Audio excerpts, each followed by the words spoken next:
বন্ধুরা আজ গাছে বায়োভিটা এক্স দেওয়ার দিন আছে। তো বায়োভিটা এক্স কি এবং আমরা কোন কোন গাছে দিতে পারবো। আমার দেখুন গোলাপ গাছগুলোয় বড় গোলাপ গাছ সিন্ডারে আছে এবং মাটিতেও আছে। আমি এটা জলে গুলে দিয়ে দেখাবো যে আমরা মাটির গোলাপ গাছে কতটা পরিমাণ দিচ্ছি আর সিন্ডারের গোলাপ গাছেও কতটা পরিমাণ দিচ্ছি, সেটা আপনাদের আগে দেখাবো। তো প্রথমে বলি বায়োভিটা এক্স কি। বায়োভিটা এক্স একটা সিউইড এবং ভালো একটা মাইক্রোনিউট্রিয়েন্ট। দেখুন এখানে আছে sulphur, magnesium, calcium, sodium, boron. গাছের জন্য খুবই একটা ভালো। তো আমরা এটা কত লিটার জলে কত এমএল দেবো সেইটা আপনাদেরকে বলি। আমার দেখুন এখানে একটা 10 লিটারের জলের বালতি আছে। তো এখান থেকে আমরা 10 এমএল নেব এবং কিভাবে নিচ্ছি সেইটা আমি আপনাদের দেখাচ্ছি। তো এখান থেকে আমরা 10 এমএল বায়োভিটা এক্স নিয়েছি এবং বায়োভিটা এক্স দেখতে কালো এবং জলে খুব তাড়াতাড়ি কিন্তু এটা গুলে যায়। তো এরকম আপনারা সিরিঞ্জ একটা ব্যবহার করবেন অবশ্যই ওষুধপত্র তোলার জন্যে, তাহলে মাপটা কিন্তু আপনারা সঠিক পাবেন।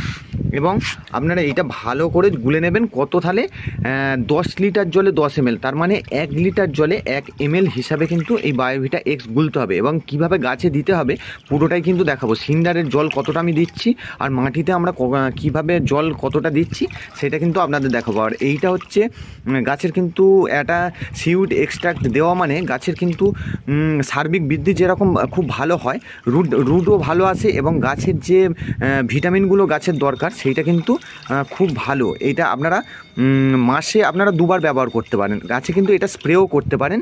1 এমএল 1 লিটার জলে গুলে কিন্তু গোটা গাছে কিন্তু আপনারা স্প্রে করতে পারেন। এই জলটা পুরো ভালোভাবে একটা গুলিয়ে নেবেন এবং মাটিটাকে অবশ্যই আপনারা একটু শুকনো করে নেবেন। দেখুন আমার দেখুন টবের মাটি একদম শুকনো করা আছে, আমি যেভাবে মাটি বলেছি সেভাবে করা। এবং গাছে প্রচুর লাল পাতা শাখানাকা বার হচ্ছে। দেখুন মাটি একদম শুকনো করা। এখান থেকে আমি এই জল নিলাম এবং টবের যেন পুরোটা জলটা পেয়ে যায় এই এতটা পরিমাণ জল দিলাম।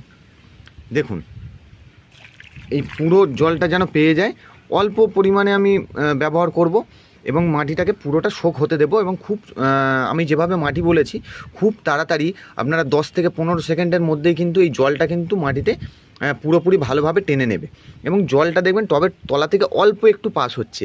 আর এইটাতে আবার নেক্সট কবে আমি জল দেবো, এই মাটির যেহেতু গোলাপ গাছ শীতকালে যেহেতু জল শুকনো হতে একটু লেট হয়, সেহেতু আমরা কিন্তু 2 থেকে 3 দিন কিন্তু আমরা অপেক্ষা করতে পারি।